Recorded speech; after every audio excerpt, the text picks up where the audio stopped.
All right, ladies and gentlemen, welcome to the Barbershop.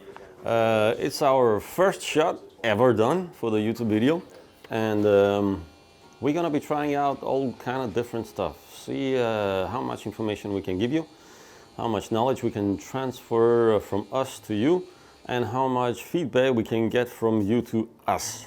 That will be very much appreciated. In any case, today we have a gent in the chair, Mr. Kenneth. And the exercise is how to make a handsome gentleman even more handsome. That'll be the day's chore. What we are doing today is a basic haircut, shortening up, because Kenneth has been with us for a while now, and he came in with a haircut that's called, not a haircut, but we were bummed and I was saved. And gradually and steadily we kind of make the calic grow and put it into back to the shape. So now it's all maintenance. There is a tricky part with Kenneth's beard, and no beard is alike. Everybody has an individual touch, and in this case it's a really magnificent stuff. It grows slightly to the side, actually follows the calic, but no worries and no troubles. Everything can be fixed without plastic surgery, hopefully. So first things first, put the neck paper on and apply the apron. And when we're doing a haircut and a beard trim, my choice of preference, I always start with a haircut and then go on to the beard trim. And then afterwards style the hair, put it all up nice and neatly, finish it up. We don't have any manuscript for this shot. We don't have any guidelines of how we're going to proceed.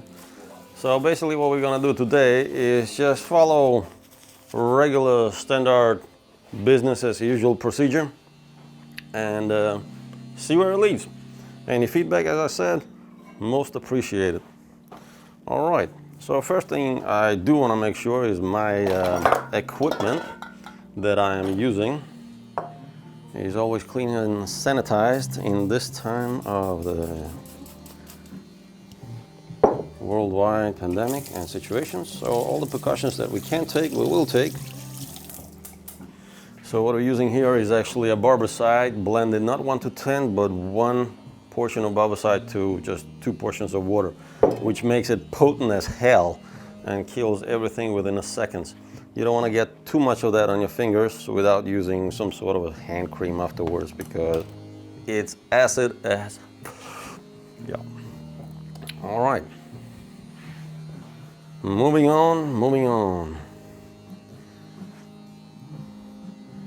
So unless Kenneth has decided that today he wants to go for a mohawk or some sort of total makeover, the haircut of good old band Prodigy, heavy guys, then we're just gonna follow what we already have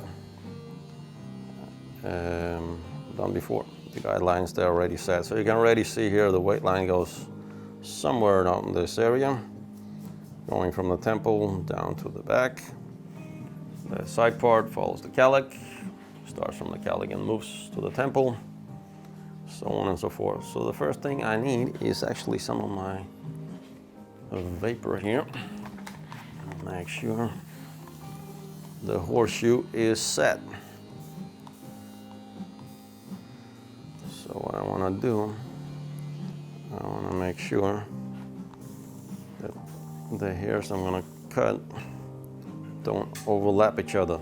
So the top stays on top, the sides stay on the side.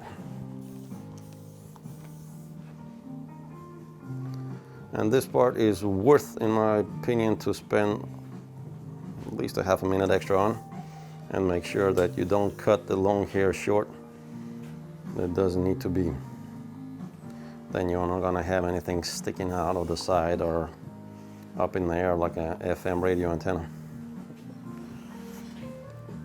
All right.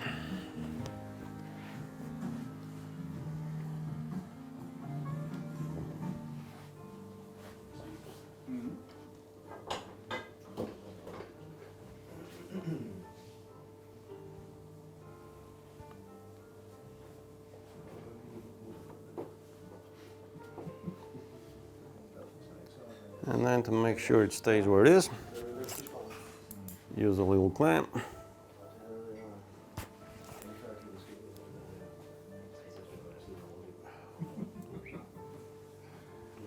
And apply to the hair. That way, this is the good moment to take a picture of your guest and send in the picture to his girlfriend. They love it somehow, I don't know why, but they do appreciate that. All right, and then I start off doing the weight line, taking the sides a little bit shorter. And in this particular case, we're using a Mataki, the Ripper, with a nice skeleton head on it. It's a small scissor, very handy, light scissor, and comes sharp.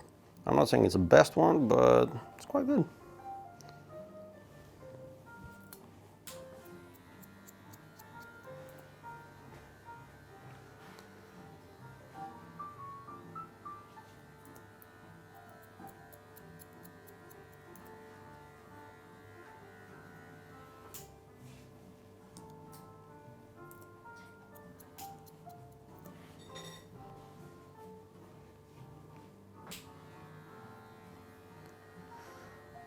Yeah, I gotta get used to articulating everything I do now, huh? So what I'm trying to do is make a section, catch that section from underneath, stretch that section from above, and follow the weight line that I want to have remaining afterwards. Next section, overlapping the old section, moving the next section a little bit aside, catching it underneath, stretching it from above, and taking the excess off. Even though it's a short hair, I could have gone with the clippers first, but in order to get the horseshoe up, it's good to have it wet down, get the hair stretched. And then while the hair is already wet, might as well go ahead and do it the scissors first.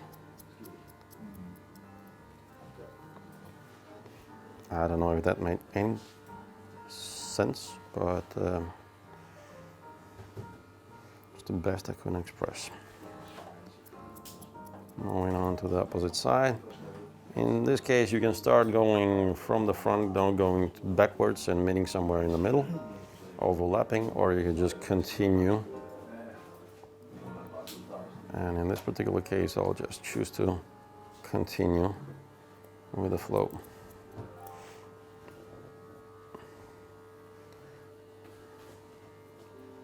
All right, catch it from underneath, stretch it in the direction of the hair growth, get the excess off.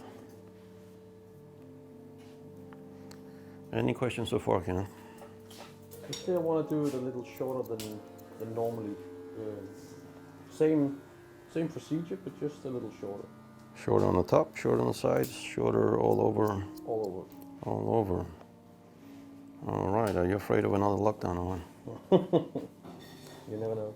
Well, let's hope it doesn't happen. We shall pray to the gods of the barbers that shall not recur, because there were a lot of zombie haircuts we had to do and perform after it reopened, that's for sure. All right, so going for the temple here. All right, so it's quite rough, but we're going to be going up with the clipper. I'm almost doing a zero fade on this haircut, so I just want to have a rough weight line that I can work myself up towards. Hello, sir. More people in the house, more guests in the shop. All right. What I can do here is just get my edge on the temple, clear that off a little bit.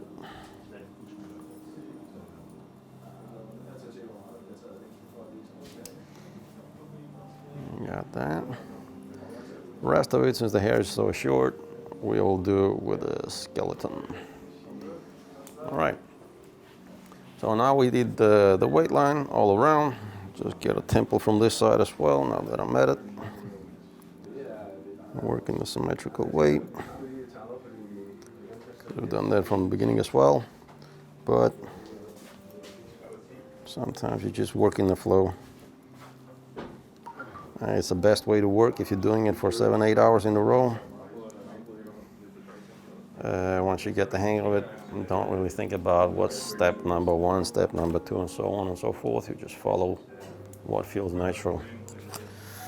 All right, so now what we want to do is get the top, and since Kenneth wants it a little slightly shorter than the usual, we'll take a little bit more off. But the thing we do want to remain is opportunity to still be able to style it.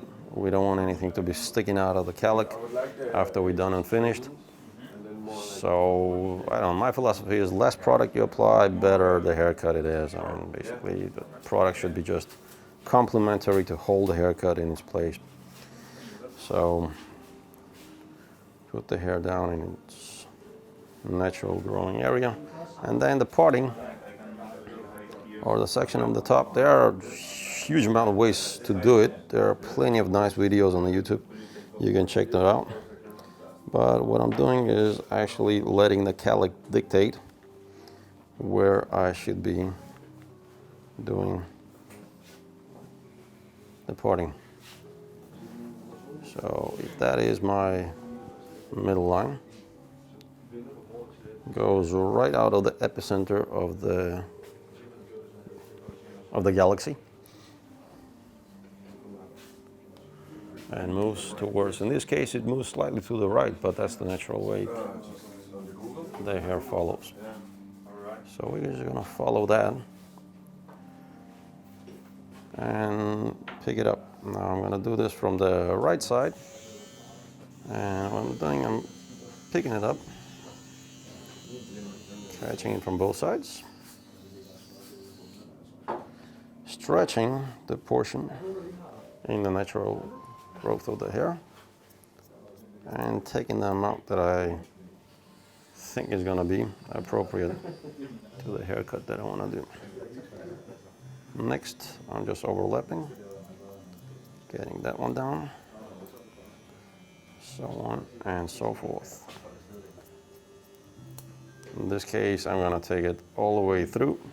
Sometimes you can leave the temple where you do the triangular section in front and do the fringe afterwards.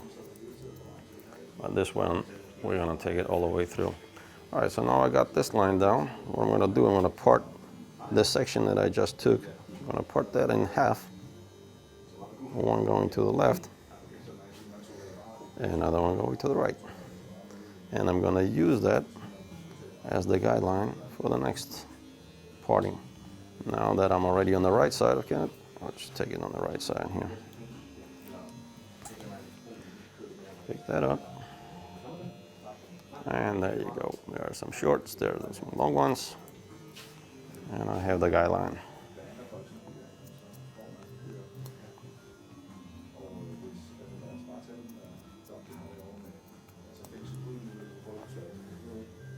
All the way to the fringe. Well, you got that down.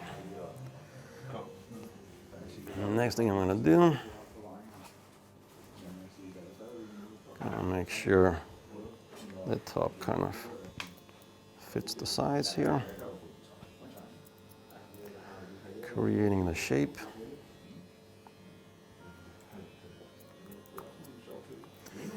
And hopefully with time I'll be getting better at explaining all the details to you guys, but bear with me. That's my first tutorial ever, and one thing for sure is I'm getting better myself day by day. As much as I like to give you some know-how tips, just as much I would like to get some know-how tips, and as much as YouTube and videos you guys are watching, I'm probably watching the double of it. And another good tip, if you are upcoming barber or learning or trying to get the skills, even though if you're not working as a barber, one good thing for sure which I have exercised myself a lot prior and still do once in a while. So book a time at different barbershops and go see how they work. Go see what equipment they use. How do different barbers do the haircuts? I mean, what steps do they follow doing their haircuts? And the best thing as well is getting a touch and feel, so you can feel when you're sitting in the chair what's being done. By that way, you're not going to be doing something that might be painful, hurtful, or somehow uncomfortable for your guests.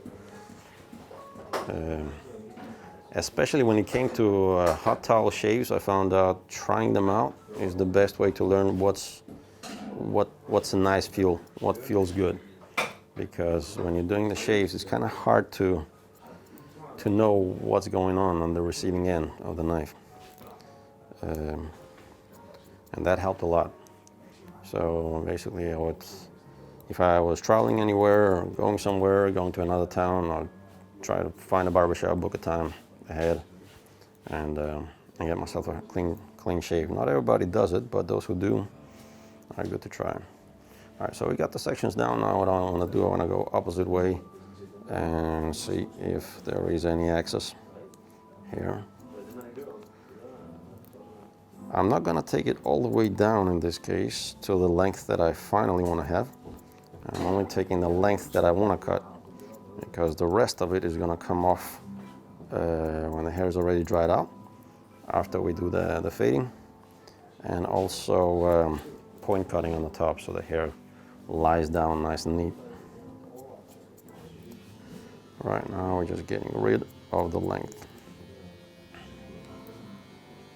So what I'm doing here, I'm basically taking diagonal sections, still following the growth of the hair, still following as natural guidelines as possible.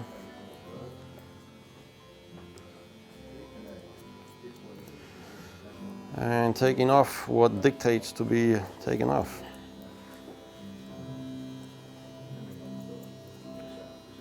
Many times the hair kind of tells you itself how much it wants to be relieved of in order to get into the shape. That's why I prefer the natural shapes, natural cuts, classical ones, because they seem less forced, and especially the ones that fit the shape of the head, the skull structure, bone structure, rather than just doing a great haircut and making it fit when it doesn't. Then it really doesn't matter how good the dress is. If the princess doesn't have the hips to wear it, you lost. All right, we're gonna hold it there.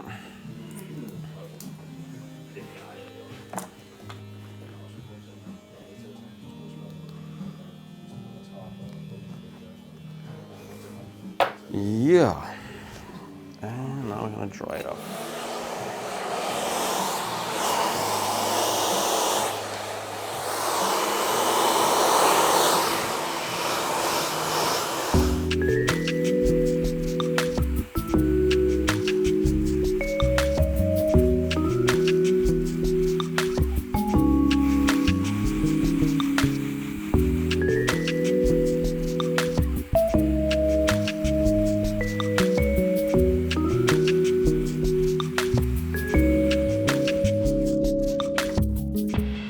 Now that we have that done, and we're going short, I'll probably start with 1.5 card. On a wall, anniversary clipper, 100-year anniversary, strong engine, nice machine, slightly heavy on the wrist, but I like the fact that it does the job from one take. Just has a strong engine and heavy power. And I replaced the cutting blade with a ceramic one. Makes it less hot, to be honest. and slightly easier to clean.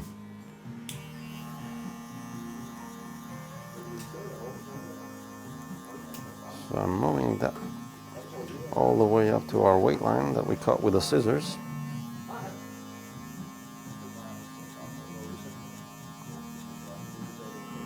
Create a nice distinct overlap.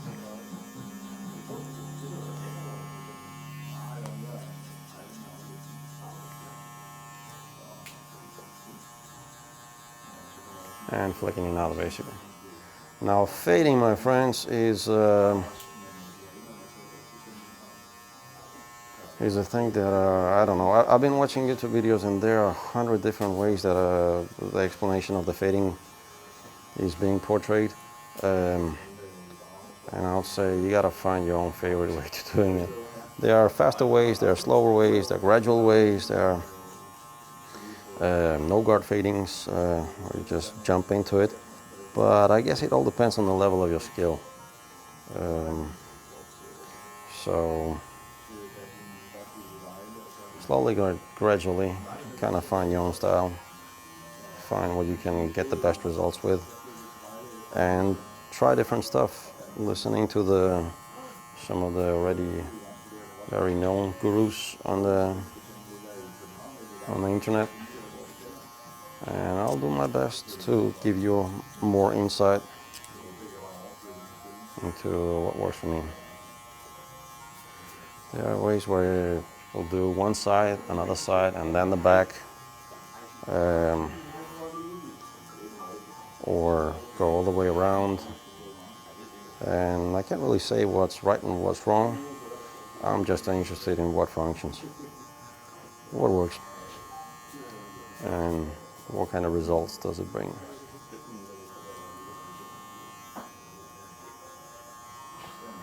There we go.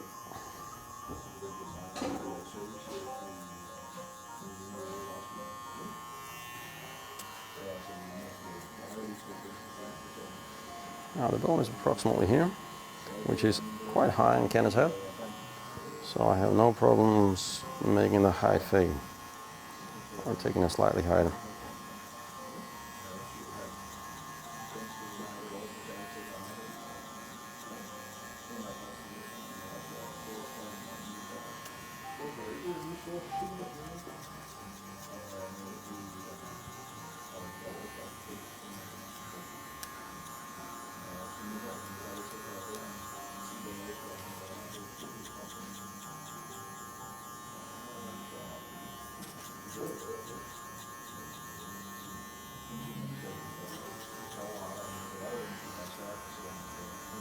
So I'm catching my weight line that I did with the scissors and fading it up to it.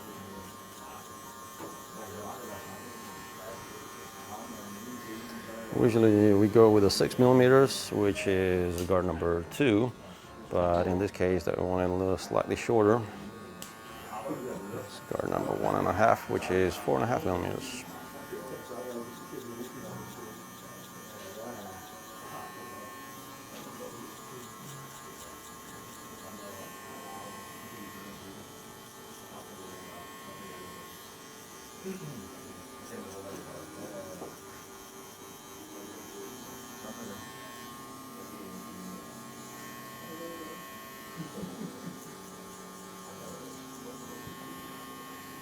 Oops.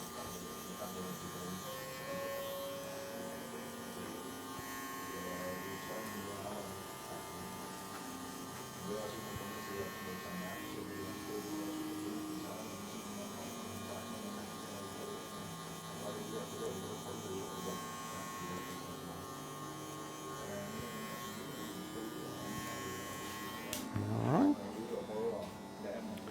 Now, I can either fade it down or I can just fade it up from there now that I got to fade the line. And I think I'll skip a guard here. Just go down to one guard, or half guard actually. And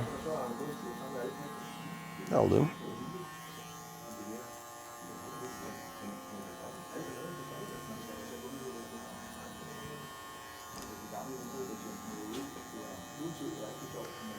Say the fading techniques are also kind of adjustable to the type of hair you're fading.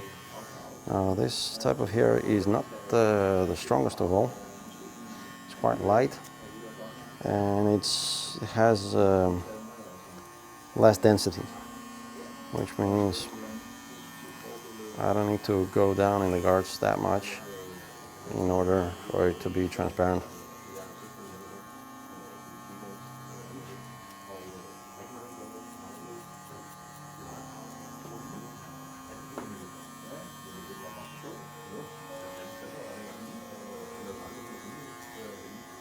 You already flicked the switch open, doing the overlap.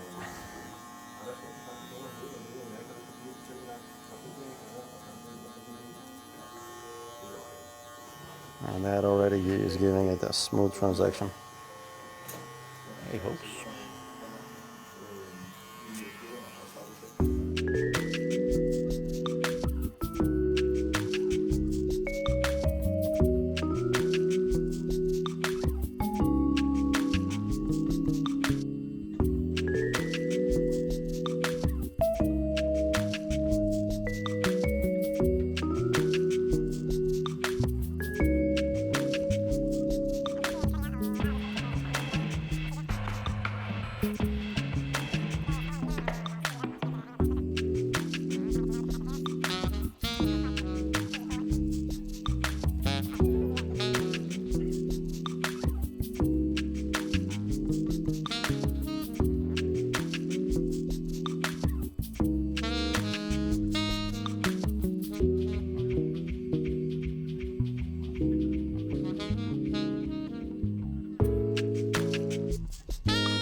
So I create the line with the guard closed, and I kind of delete it again with the guard open. And in some spots where the head kind of has not holes, but goes a little deeper in, we can work the guard halfway, quarter way, whatever feels comfortable.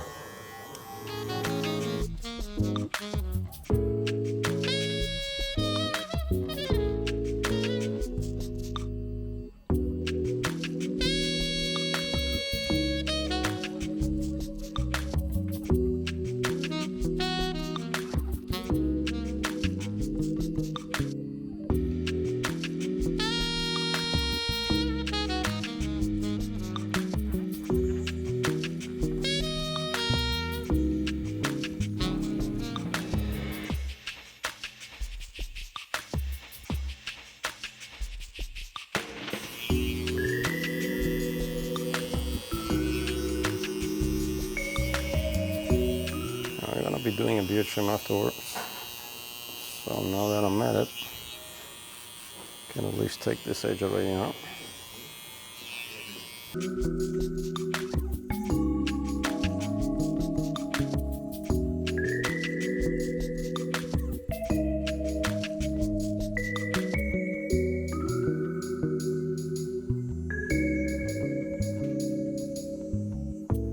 Like another cup of coffee. Oh yeah, that would be nice. That would be nice.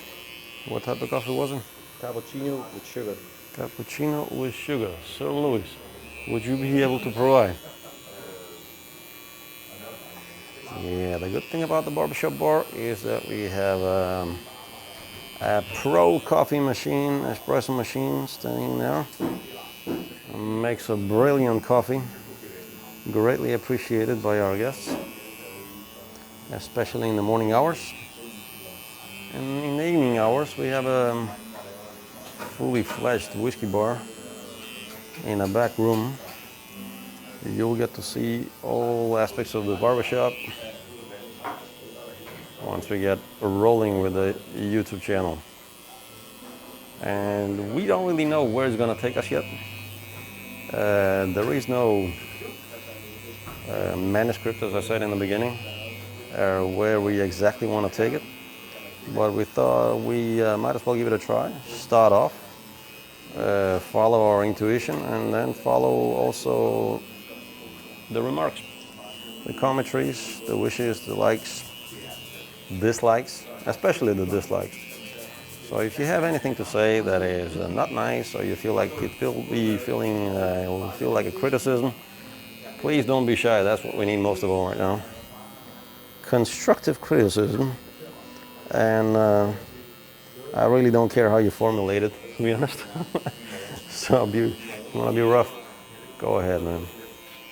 Just as long as it's honest.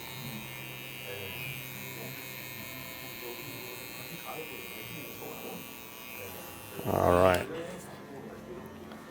Now, I want to go no guard. Clippers closed. 0 guard. Just to make the edge disappear.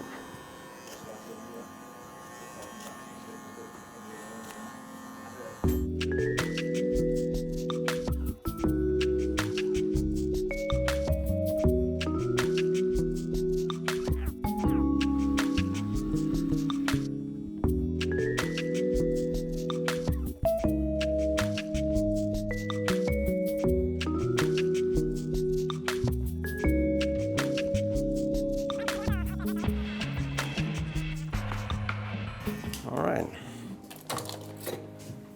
Next thing, I'll just go clipper over the comb at this point. I can also scissor it up, but I'm just thinking all I need to do is take out the small ones that I didn't catch.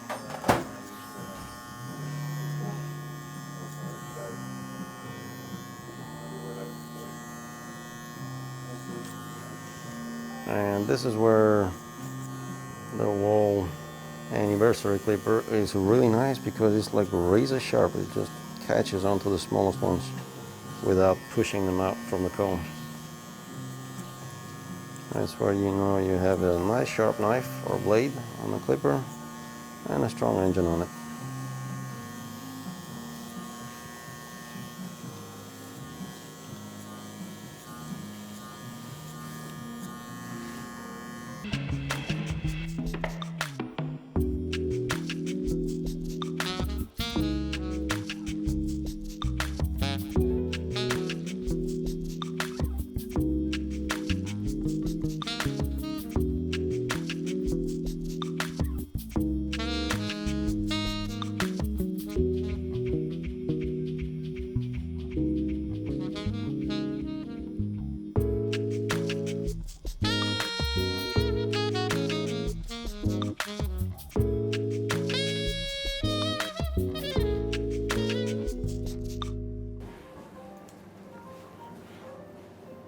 Just smoothen the edges a little slightly more, this time with a scissor over the comb.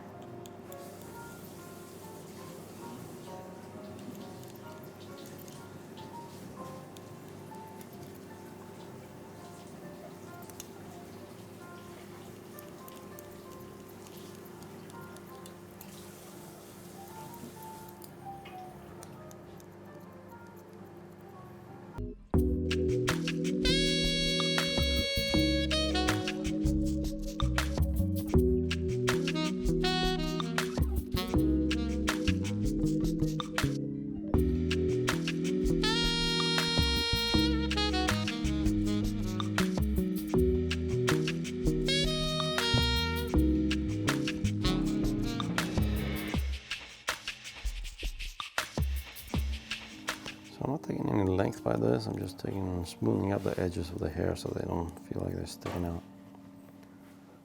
All right.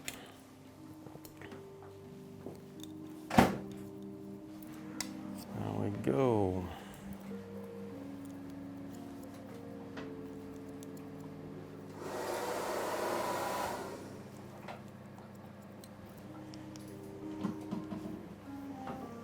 Around with that. And then what I'm going to do is that I'm going to go over the same line just with the thinning scissor. And that's to make them even more smoother. And we're only taking the tips here. More people, more guests. Coffee. Oh, it's the milkman coming back with the milk for the coffee, which we unfortunately ran out of.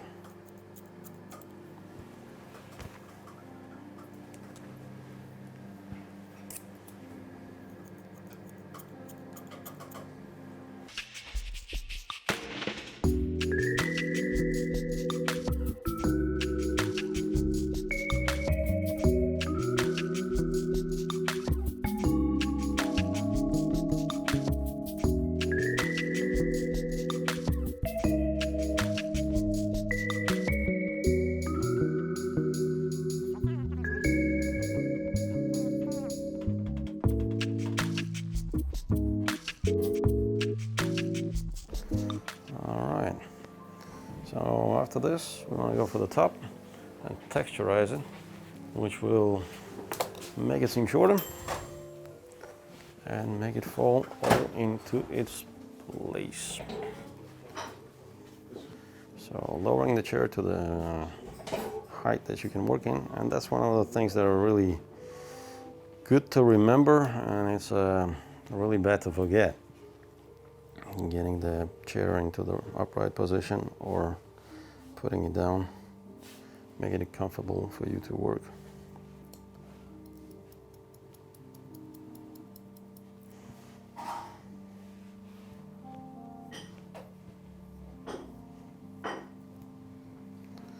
So here again, I'm following the natural growth of the hair as it goes from the calic. Thanks, Louis.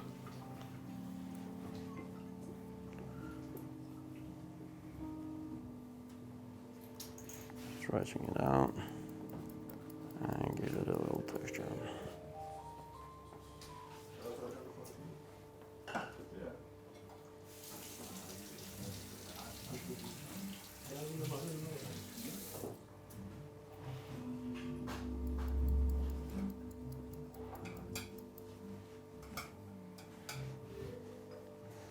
I can already see it smoothing out.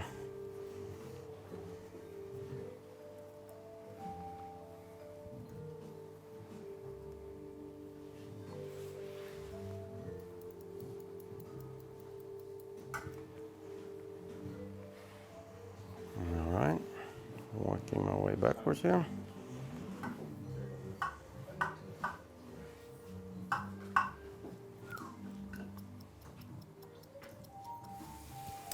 And then I work my way up front, taking sections and texturizing, or thinning them.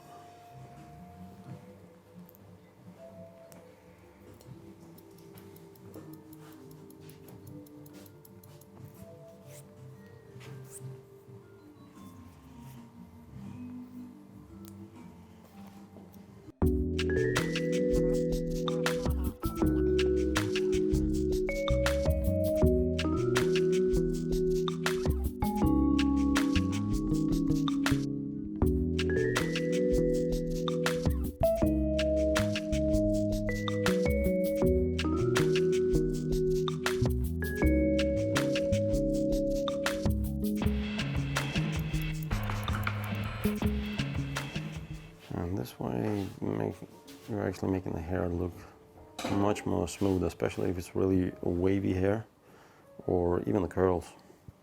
If they're not that curly, they're really smoothing the hair up.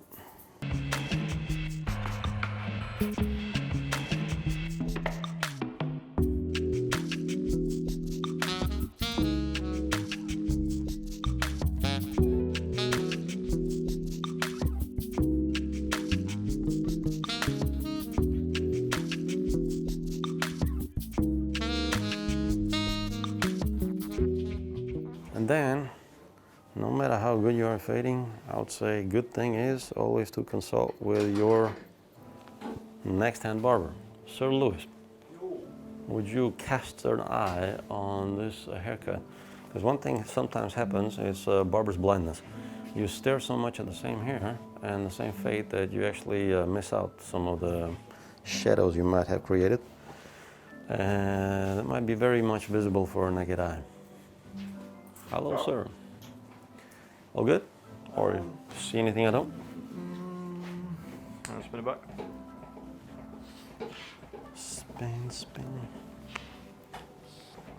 If it's Slightly. down from 8. Yeah, gotcha.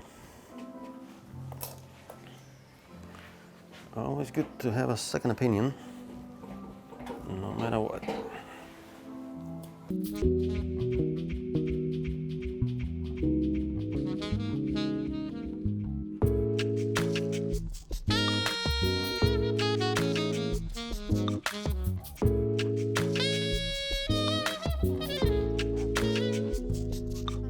Alrighty.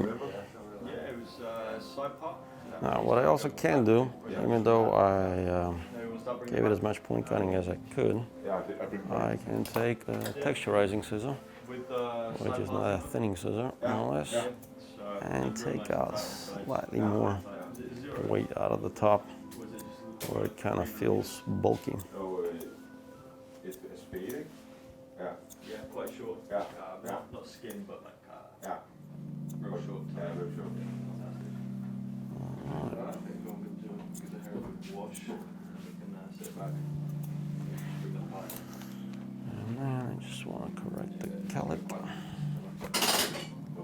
which I'll do by taking slight sections up front.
Just polishing it off.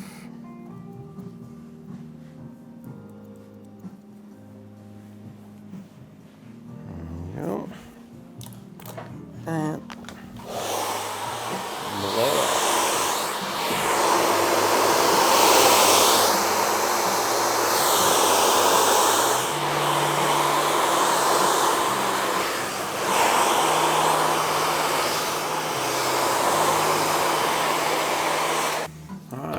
Let's see what we got out of that.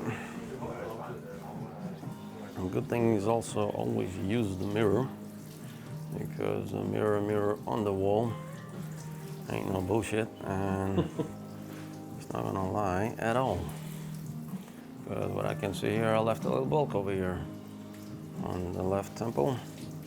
It's not really necessary. So let's get rid of that little bulkiness. I'll do it by sectioning.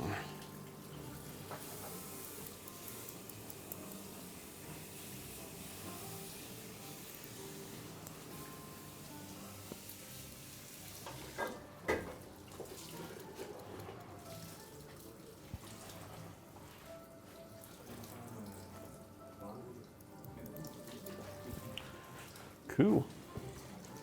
That should be good. So that's short enough, long enough? Perfect. Awesome. Perfectly.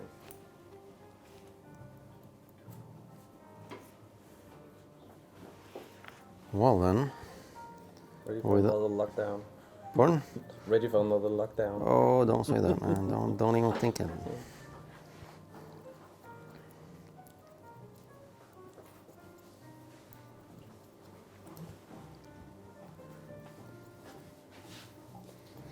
Well, luckily, Denmark has not gone into the full lockdown for a second roll, and everybody here in the country hopes not so. There are cost restrictions. There are limited amount of people that can be gathered at the same place at the same time, but everything is still functioning more or less, which we greatly appreciate and hope it will remain or even get better. All right.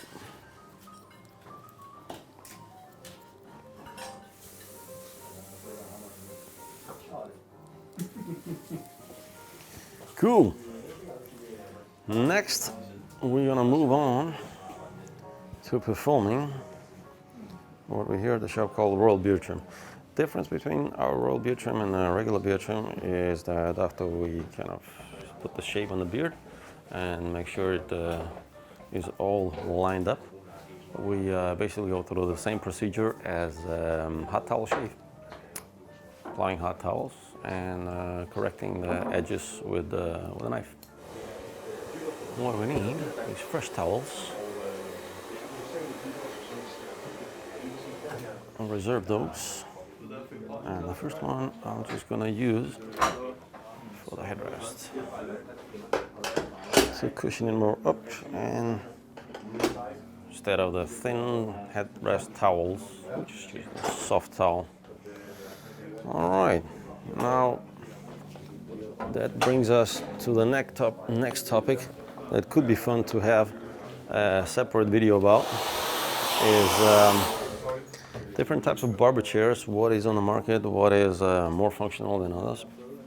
But the thing that is nice to have is a barber chair that is fully declinable, a footrest for the guests, and low. And a comfortable headrest,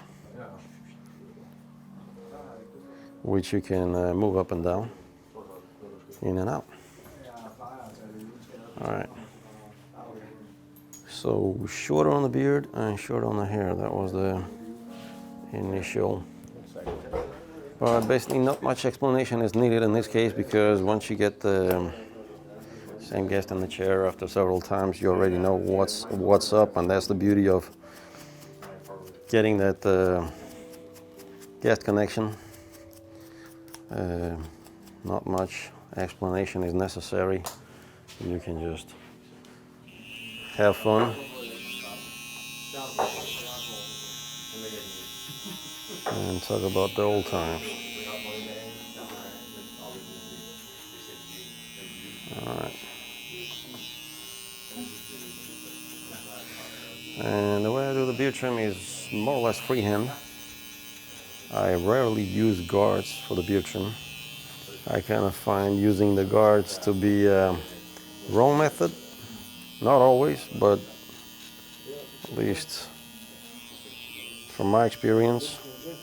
Because when you're using the guard on the skull, you got the hard surface underneath, and the guard doesn't really dig itself down further than the bottom of the hair. Whereas where you're working on the facial hair, you have all the facial muscles and soft tissue which will bend under the pressure and will give you an even result on the length of the hair. So either freehand or clip over the comb, I would say, is the preferable way of working with a beard. Now in this case we're using the skeleton, and I would say it's a one fine cutter that really lives up to its commercial and the promise that it makes.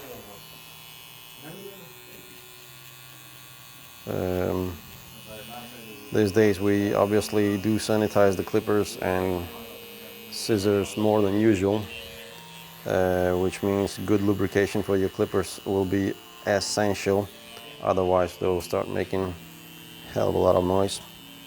And while working with the beard, one good thing is the angles. Always working the angles where you can see the bits and tips that need to come off. So I'll work the same area from different angles, which I'm basically eliminating any hair sticking out that might be noticed from another person, depending which angle they're looking at it from.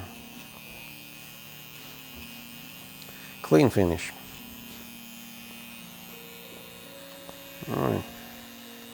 And as I mentioned previously, Kenneth here, he has a beard that grows not just straight down, but all of it is swirling into the same direction. So we have to compensate a little bit here and there in order for the overall picture to look symmetric.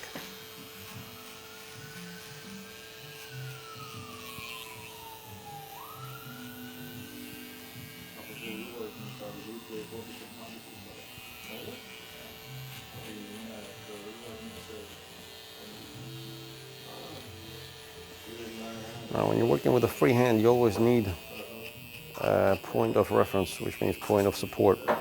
So whether it's on the chest or when working on the face, I always have a point of support for my clipper.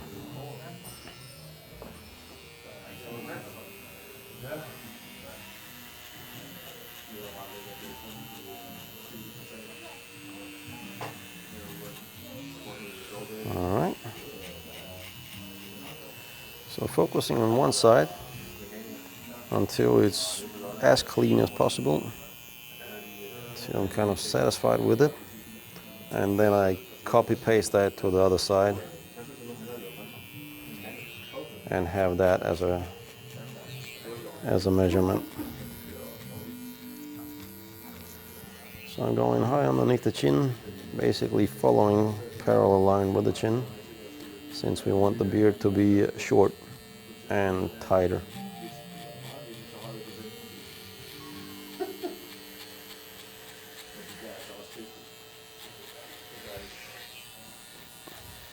And one good thing about the skeleton, it really takes the hair down very close to the skin without actually damaging the skin surface or pulling on the hairs. And if you keep it clean and lubricated, it really does a good job. All right. Next thing, we're gonna take the mustache. Now, if it was a new guest, I would probably tell him to keep his mouth shut because the mustache is gonna fall on the lips and we gotta just blow it off afterwards with a hair dryer. But in this case, people usually know what's up. So again, reference point with a pinky on the chin, and I follow the lip line with the edge of the clipper. Clear off the line. So I clear off the lip line, follow that into the chin, moving out the chin, and then from this angle, all the way up from the nose, with the angled clipper, I create the shape of the mustache. And then what's going to happen when we sit the client up, then you'll still have some hairs that will need to come off of the mustache because you'll just get another angle on it and you'll see some of the parts you already missed. So each new angle that you're going to apply to the same area will give you something new to make sure it's smooth. All right. So the way I'm working with the beard is almost as if I was doing the pencil drawing, where you work with the shadows.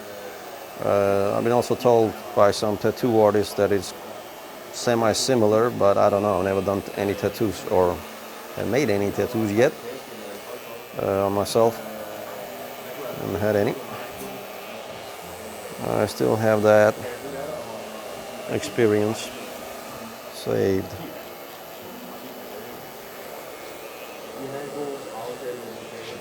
All right, there, and then I slowly and gradually start transition to the other side. Now that we're doing the mustache, I'll follow that line and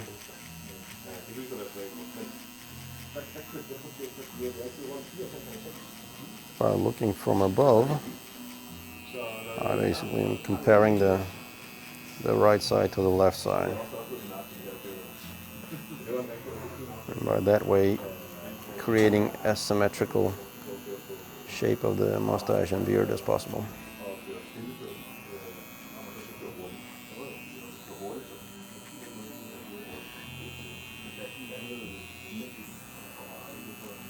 Beards have definitely become a thing of popularity, at least in Denmark, probably worldwide as well, with a lot of Viking series and just in general. And it's a kind of cool thing, I'd say. It really helps sometimes to adjust for the symmetry of the facial expression. If there are some asymmetrical features of the face, by growing a beard and cutting in a particular way, you can actually upweigh that asymmetry.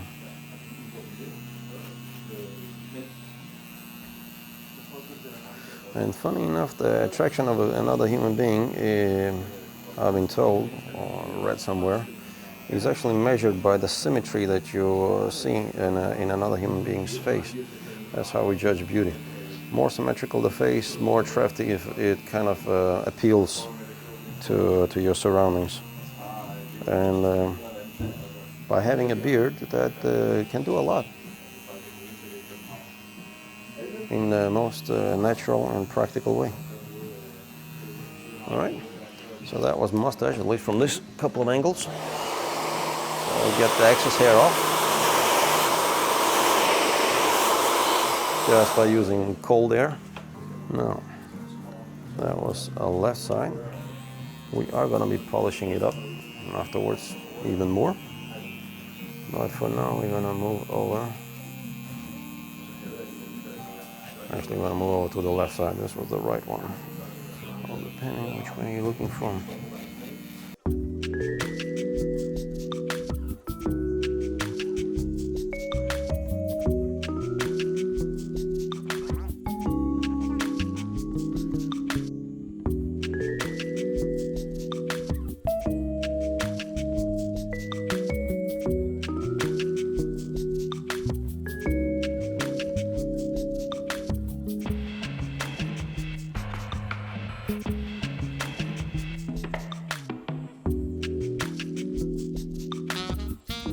So here I'm just following the jawline again.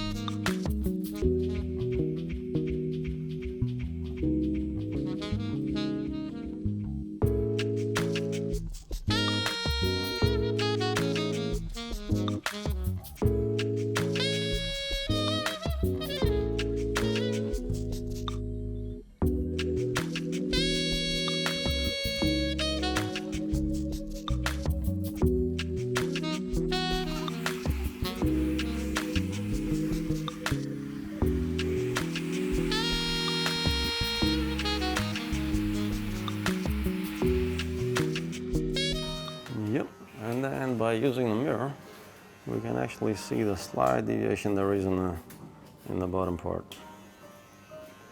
So I'm gonna correct that up.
right, and then when you feel satisfied with your shape, the line is clean, it's all good. We can move on to the next stage. So the next step is going to be doing actual the shaving part of the rolled beard trim, which basically means half facial treatment, half shaving of the sharpening the lines, and giving the beard the treatment as well that it needs. So a lot of moisture, a lot of getting oil into it. And it's going to follow in 3 stages. So the first one is going to be that we're going to oil the beard up and put a hot towel, a steaming towel over it, so the oil gets to kind of soak in and do its job and effect on the beard.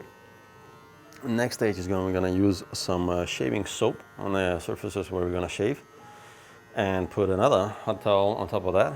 That will soften up the skin, the hairs that we're going to shave off, and also clear and clean the surface area. So if any small cuts or whatever scratches are to be happen, then at least we know it's a clean area and it's sterilized. Third and last one is going to be just foaming up some shaving cream and getting it on with a knife.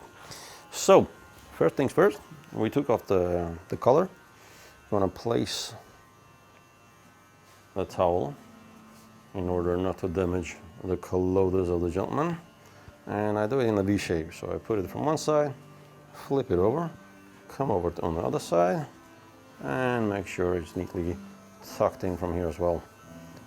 Be aware of if the gentleman is wearing any sort of gold chains, silver chains, or any other accessories on the neck that you don't just jank it.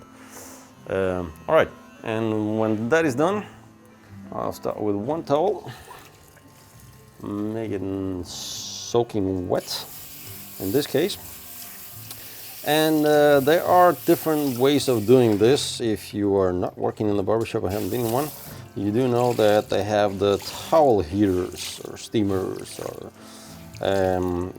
we try that. It does function, but my choice of preference is a method I got to know in Portugal, actually, in the city of Porto. The Portuguese barbers, they used a microwave, which basically makes the towel steaming hot within 3 minutes, and it doesn't stand there eating the electricity all day. That's number one. You always only use the towels that you actually need. Otherwise, you're gonna pile up all sorts of towels, I don't know how many, in the towel heater, and if you don't get to use them, then you basically need to wash them anyways. So unnecessary use of resources. And we just found this nice Gorenje microwave, which actually looks quite vintagey, matches the Barbershop. Otherwise, the first one we had was a white looking microwave. It didn't really fit to the Barbershop. All right, while the towel is heating, I'm using the time just to clean my clipper, make sure it's ready to rumble. And by that, making a little workspace for myself. So what we're going with here is a clipper side to begin with. Let it drip, and then a little bit of lubrication. That should be enough. That's ready to rumble. Same you can do with your skeleton. But we'll take care of that later. Now, I do have a tendency of washing my hands quite often while I'm working with the guest, and especially in between. Can also use the rubber gloves. The only thing I found out with the rubber gloves is that you do lose the sensitivity in the touch, but of course you do acquire a little bit more protection. What happened to my hands is they get so soft afterwards, after a while working with the rubber gloves, that I start losing the grip on the scissors. Or if I get hold of any bottle or anything slippery, it kind of slips out of my hand because the skin of the hand becomes so soft. But I find you can just wash your hands as often as necessary. Plus, if you really want to go deeper, we always have the small sanitizers. You can always go with that. Then it's all sterile. All right, so we're gonna moist our badger silver tip over here in some warm water, and then we're gonna prepare a little bit. We have a shaving soap. It's a shaving soap from Taylor of Old Bond Street. Really nice odor, sandalwood shaving soap, and their standard Taylor of Old Bond Street shaving cream. So these are gonna be the products we're gonna be shaving in. For the oil, it would be nice to use some pre-shave oil. There are tons and tons of product. We could do another series just about the shaving oils, and we're probably going to be doing several series about different products, comparing them, trying them out, testing them out, giving you our tips and advices, what functions best for us, what doesn't. In the case of the oil, this bottle is almost up, but there is sufficient in it, so I want to use it up. This is Icon India oil, which is skin and hair oil. Women use it sometimes for the tips of the hair to make it soft so they don't split. But it's so thick flowing, you can see it just doesn't drip at all. It just slowly moves down like a liquid honey.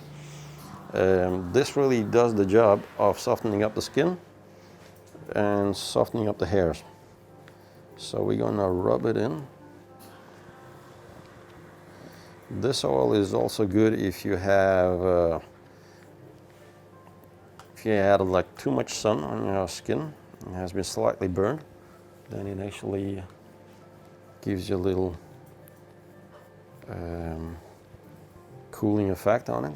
Really nice. Or if you had some scratches, or for that sake, if you have new tattoos, you can actually slap this oil on it as well after the tattoos. I do know the tattoo guys, they usually give you some sort of oil to rub on top of the tattoos, the freshly made ones. And this one can be applied just as equally. Has a nice odor without being too strong. Now, whatever products we use in the shop, we also have them on the shelf, which is a good thing because sometimes we use a product, people like the smell of it, the feel of it, and we always have one they can take with them. There are several brands that we already taken in. I would like to extend our amount of different brands, but it's coming slowly and gradually. As you can see, the towel is hot as a mother. So you don't go ahead and slap it on the face straight ahead. You do want to give a little steam bath prior to it, which is actually a really nice feel. Makes people literally fall asleep. And after a couple of seconds, you give it a little baby milk test on the inside of your arm. And if that's cool enough, you can gently place it. Now there are different types of towels that can be used. Big ones, small ones, medium size. I like using the big ones because then you can fold it nice and neat. I think we're going to be going through this towel folding several times because it's a neat feature to do it in the right way. You get the most effect out of it.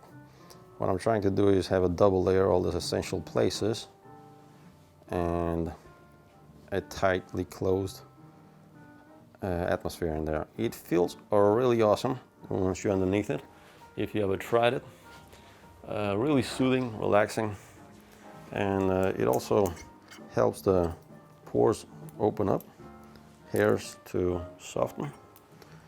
And this is basically a little bit of beard oil with a scent in it from Beard Pilot, the man you can see over there above the airplane. Local production, folks. Beard Pilot makes awesome products for the beard as well. Oils, balms, mustache waxes, beard butters, so on and so forth. And gradually expanding his amount of products he has. Really nice smells, around 7, 8 different ones. All right, So while the towel is doing its job and making the beard and oil work its way underneath, I'm gonna prepare our shaving soap.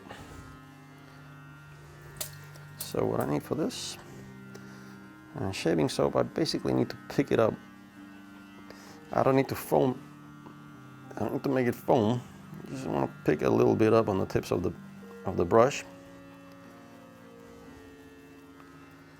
By that way you don't get to overuse it that much.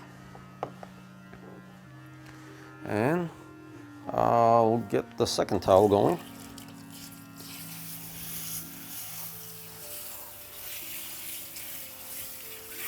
And that way you only use the towels that you actually need to use. No towels get to stay in the microwave for the entirety of the day. No towels don't need to be washed without being used. And you always have the necessary towel. Otherwise, sometimes if you're working like here, we have 5 chairs in the barbershop. If just 3-4 guys working and everybody needs a couple of towels, all of a sudden the towel heater is out of the hot towels, and it will take some time before it heats the next ones up. So especially when you're working not a solo barber, but a team of barbers, then found out that method is the most viable one. All right, so we got the next towel heating up. This towel is cooling down.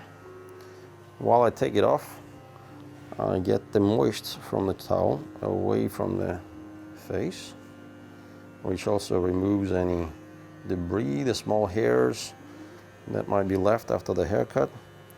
Cleans it nice and neatly off, and gradually moving downwards towards the throat. All right, that's done. First towel, I can basically tuck it away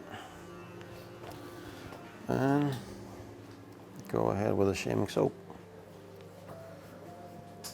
So what I want to do with the shaving soap while I'm brushing it in, I'm basically lifting up the hairs, making it soft. It's also a really nice feeling if you have the right brush, not a textile plastic brushes that just rip your skin off, but something soft and nice. This is also Taylor Ball and Straight. Really nice brushes, and they'll last for a long time. Usually I have this one actually down in the sink so I don't make a mess. I don't need that much water on my brush. So we apply that in a circular motion, making sure the soap gets underneath the hairs.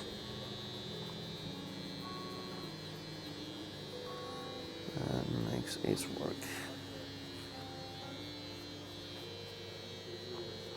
You are basically pressed down with the thumb whenever I need a more specific area I want to cover. So by pressing the brush in with the thumb, you get a thinner area. Alright, that applies especially if I want to put something right around the lip. I'm going to be clearing those parts as well.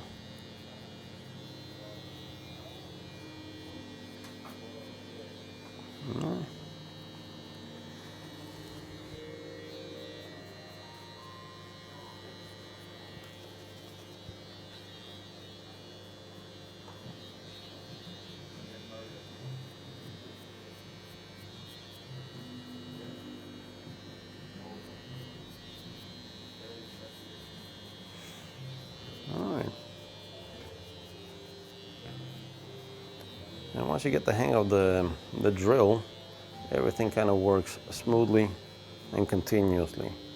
Getting the towel in, applying the towel, applying the product, next towel, so it just kind of goes in the flow and really doesn't take more time. But it might be a little bit slightly edgy in the beginning before you get the steps down. But towel in, oil on. towel out. There you go. Turn it off. And you can see it's just steaming hot.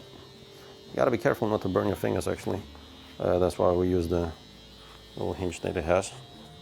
And I hold it up here, place it gently on the shoulders, and stretch it over the face, creating a V-shaped tent. And by pulsating it slightly with your fingers, you'll get all the steam where it needs to go.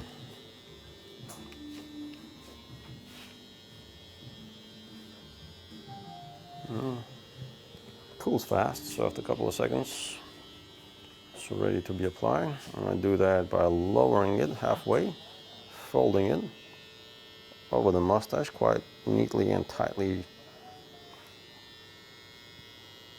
And in the same movement, folding it over.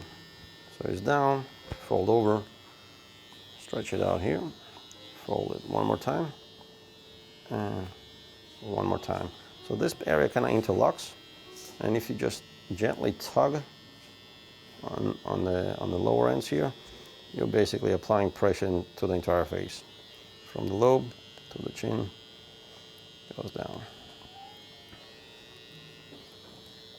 Especially if you're making a full shave, you want to make sure the towel is nice and tightly in contact with the skin. And make sure there's a breathing area. And for the pleasure of the guest, you have a different scent to enjoy, because wash towels sometimes they just, this doesn't smell bad, but sometimes it just smells like laundry. All right, while that is working, we prepare the next step, which is our shaving cream. So I give our shaving soap a wash and a dry. That's ready for the next guest. Our guests are also welcome to buy their own shaving soaps or their own brushes, have it standing in the barbershop, and have their own private products that are only used for the certain individual. But otherwise, we have for shares as well. So I'll just take a little bit into, I'm just using a one used container from the same shaving cream. Getting the soap out of the brush and applying a little bit of water in it. You can control how thick, how creamy, or how bubbly you want your shaving cream to be. More water is going to be more bubbly, less water, it'll become more creamy. And that depends on what type of hair, what type of beard you're kind of going through, I would say. Amount-wise, I really don't need much since I'm only shaving the edges of the beard. So I just whip it up like a whipped cream.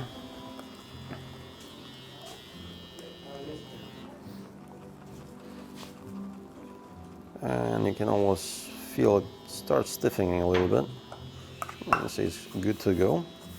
Scrape it off, because I only need the cream to be on the tips of my shaving brush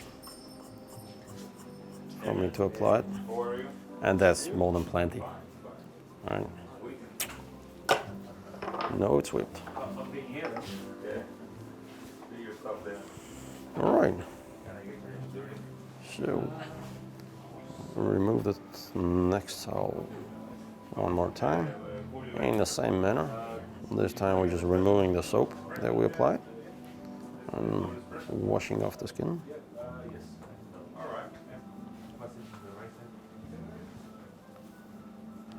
So it's facial treatment, facial massage, face cleaning, all in one, and treatment of the beard.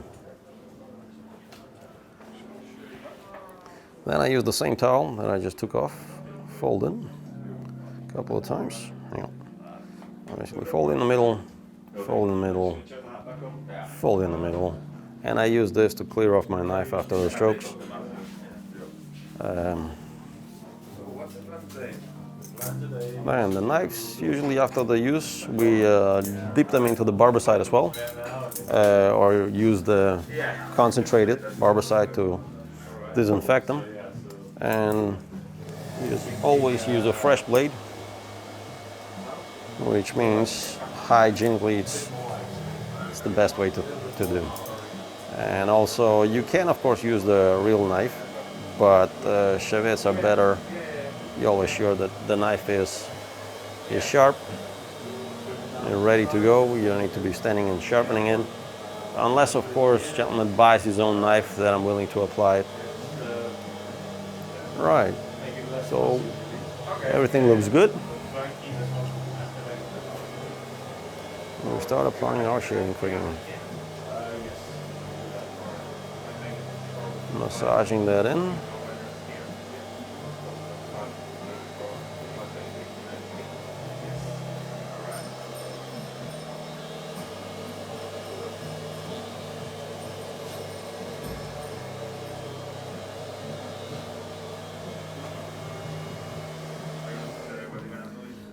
That softens the hair in the area that we're going to shave even more. You can also just use shaving cream twice if you don't want to use shaving soap and then shaving cream. You just whip up a little bit extra of the shaving cream, put one layer of it, put the hot towel on top of the shaving cream, and it will do the same job in what concerns the softening process. Of course, shaving soap is slightly more dry, so it cleans the skin better, I would say, but the functionality of it is the same.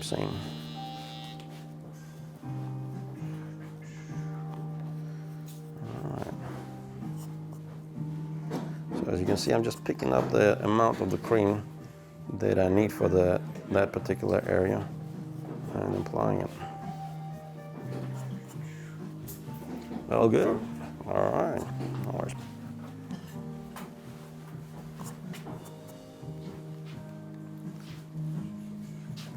By that way, I don't have a messy brush that just spills the cream all over the place. And I don't want to get too much of it into the beard as well, because then getting it out is kind of, take more effort. All right. So just applying to the areas that I need to shave, making sure to brush it in nice and neat.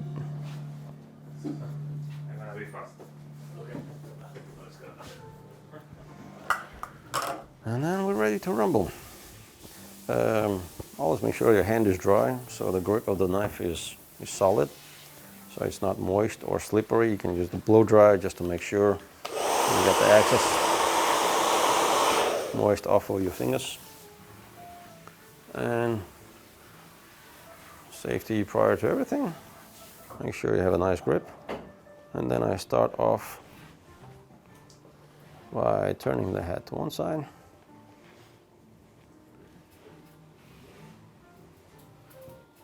Stretching the skin, and in a very angular manner, taking the strokes. There is a map that I found on the web of like standard strokes that you can follow. Really good for beginners, but then again, as the hair grows in all kinds of different directions. So eventually you'll get to the point where you just instinctively follow the right stroke for the right area. But in the beginning, it's really nice to have that map to figure out what grip on the knife is best to use for which stroke. And by that I mean the map is map of the face, and there are areas that are shown. Here I changed the grip, and I'm gonna go the opposite way, but in an angle, just to pick up the bottom parts. And here I'm not pushing the knife down on the surface of the skin at all. I'm just going over with it as if it was a feather. That's why they are actually called the feather. And the good exercise is actually if you pick up a little stiff feather and try to remove the cream of the face with the feather, you'll get the same feeling. Good exercise for total beginners before they go into the form. So I'm changing the grip quite often, one way or another way, but every time I change it, I make sure it's set in my hand before I start stroking. All right, here I'll take the temple and then follow the temple. All right, down to the ear, change the grip again. Here I'm covering the eye actually with my left hand while I'm stretching the skin. So I want to make sure the eye is out of harm's face. All right, getting a line now. And then the cheek itself, I can do it the opposite way, but that's way more controlled when you're stroking towards you. That didn't sound well, but all right, you guys know what I mean.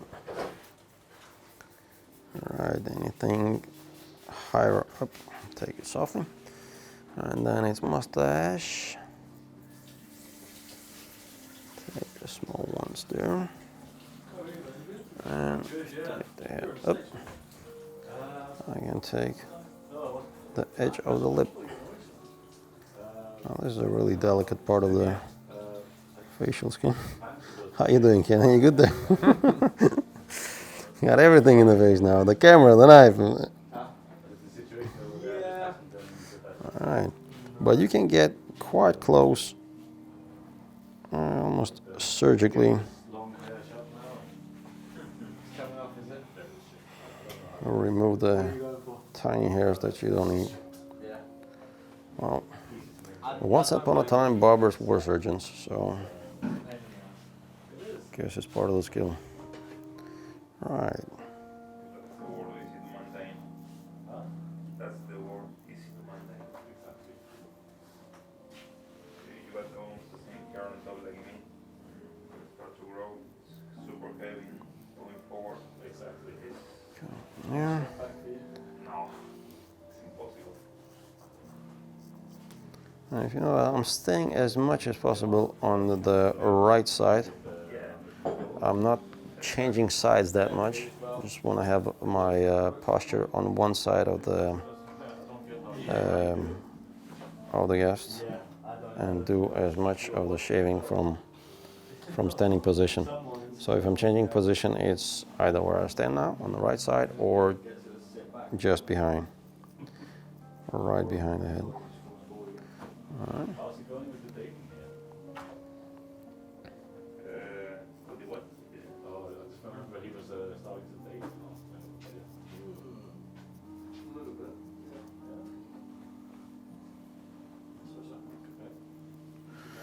Taking it up.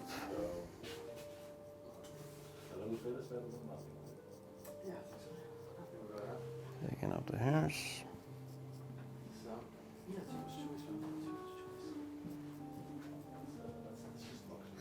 And here where the stretch of the skin is utmost important.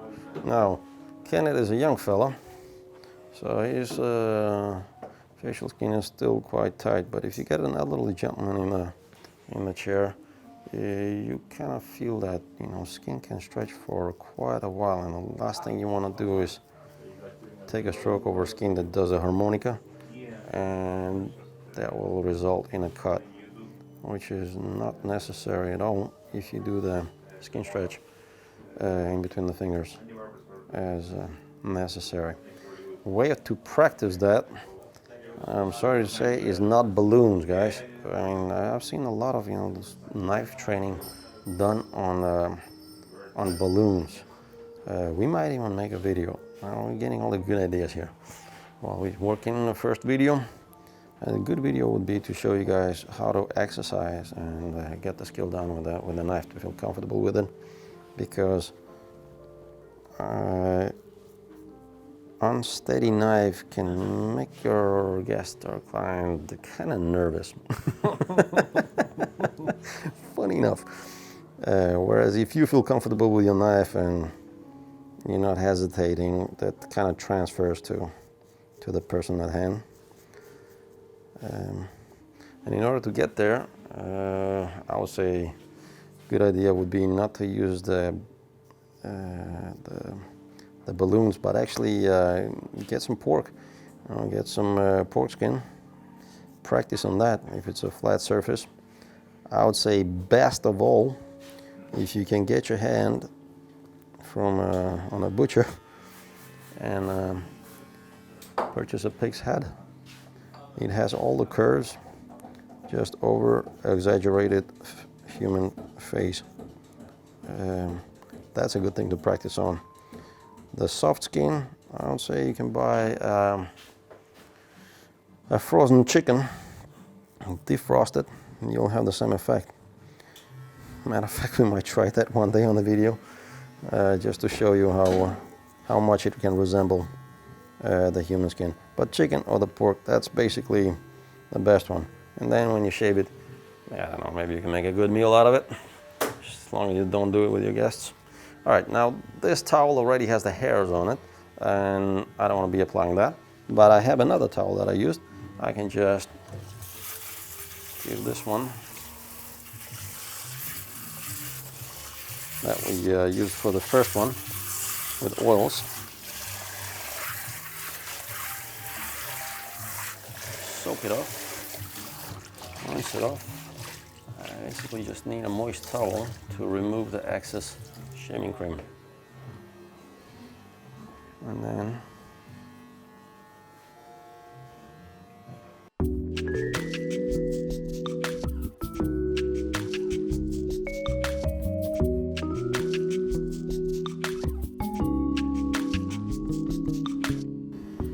fold it in two, and that's why I like using the big towels. Multiple ways you can apply it.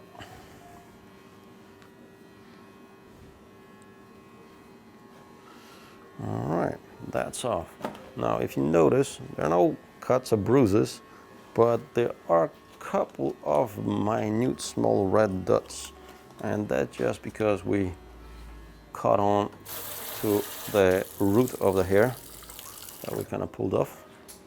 And in order to make sure that's all kosher, we just use the salt stick or a blood stopper and make sure no dirt gets in it, clutches the blood, if anything. Also, if you make a small incision or cut, this is the way to go. Now this is just one-time user. You can also get the sticks, but that's an individual one. You don't want to use that on several different people. All right, then get another towel, and now we've been heating the face up. Now we just want to cool it down slightly by waving the towel. In the summertime, especially, now we're in November, so it's quite cold outside. In summertime, another way of doing this is basically applying ice cubes. Now, because we have a bar, we have an ice machine. So we do have ice cubes. Usually, I haven't seen many barbershops with ice cubes, but in this case, slapping a couple of ice cubes in the face really wakes you up and closes up all the pores. And if you actually notice quite closely, the pink skin starts getting more regular color.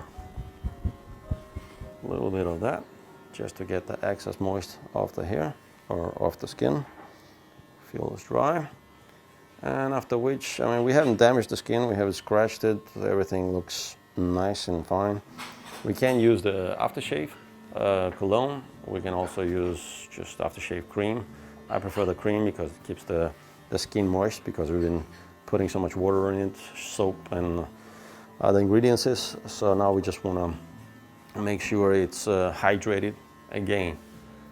Then we have over here, and in this case we use Icon balm as well, same supplier as the oil that we initially used.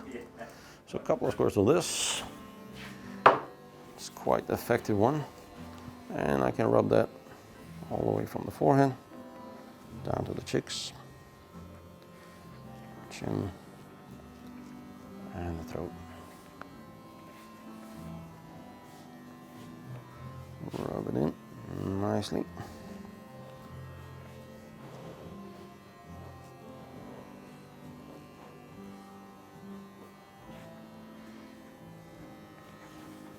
All right, and I'm actually going quite rough on the skin, but best thing, there's a lot of muscle tissue on the face.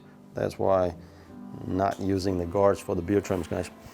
There's a lot of soft places. All right, last thing I want to do before I kind of raise him up again is I want to make sure the beard is lying in the direction that it's supposed to. So by not as hot as you will style the hair with, just a little softer heat.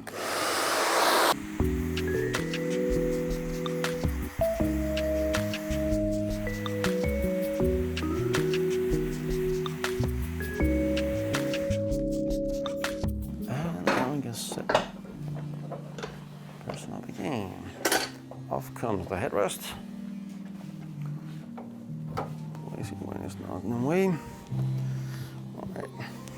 Now we did take the neck paper off, which means underneath it there might be some small hairs that I want to have removed.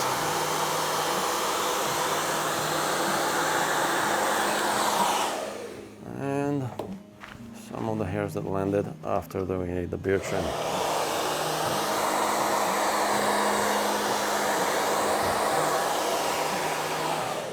So yeah, now the haircut is done, but it's all messy, so we want to style it. In this case, I'm using Water Clouds, the Dude Beach, or the Dude Beach Balm Tonic, which is a salt water spray, but it's a soft one with a nice odor to it.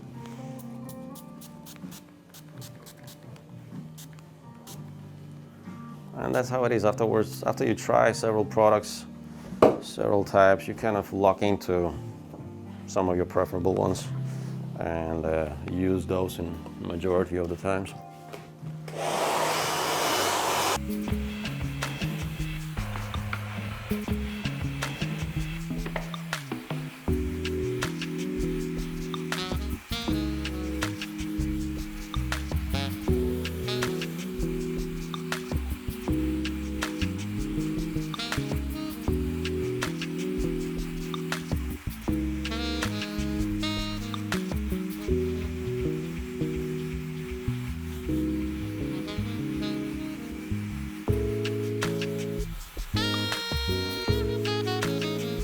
That's nice and dry.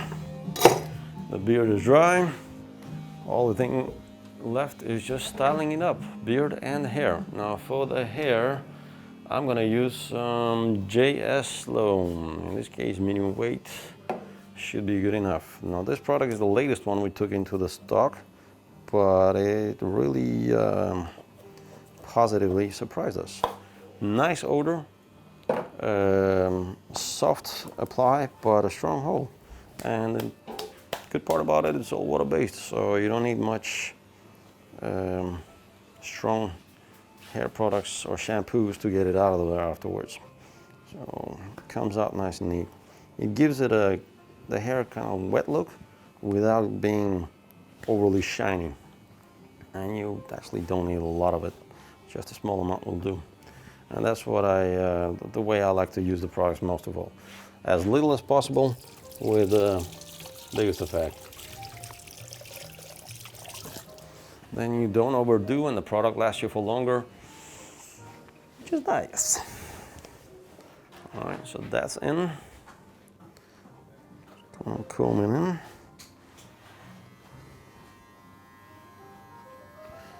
And as you can see, everything is all lying in its place according to the calic. And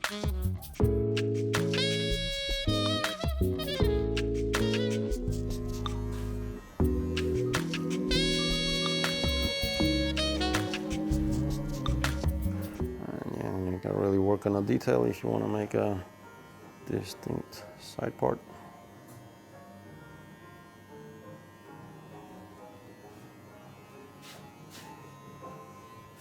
And I know there are people that like shaving in the line with the knife or the clipper.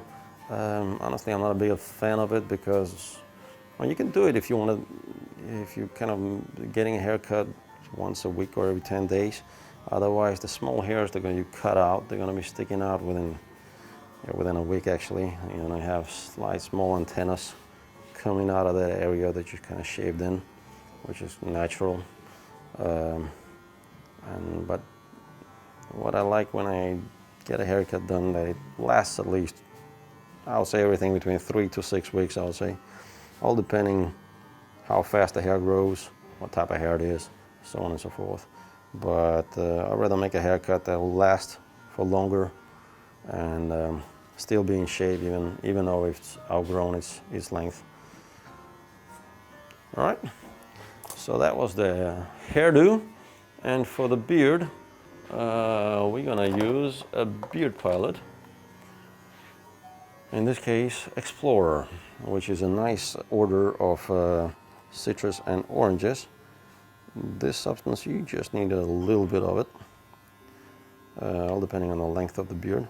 But in this case, a little fingertip should do. And the way you apply it is you divide it in between the fingertips, just so. And then starting from the temples, kind of rub it on the surface equally. And what this does, it basically puts down any small tiny hairs that might be sticking out. It's not a substitute for the oil, so oil is good to apply after you come out of the shower, and then afterwards when you're ready to go and leave your home. That's the last thing you apply is the beard butter or beard balm, which you also can use. That will just style your beard up, put it into the shape, and then you can use either comb or a beard brush as we used prior. In this case, we also have this wild boar beard brushes.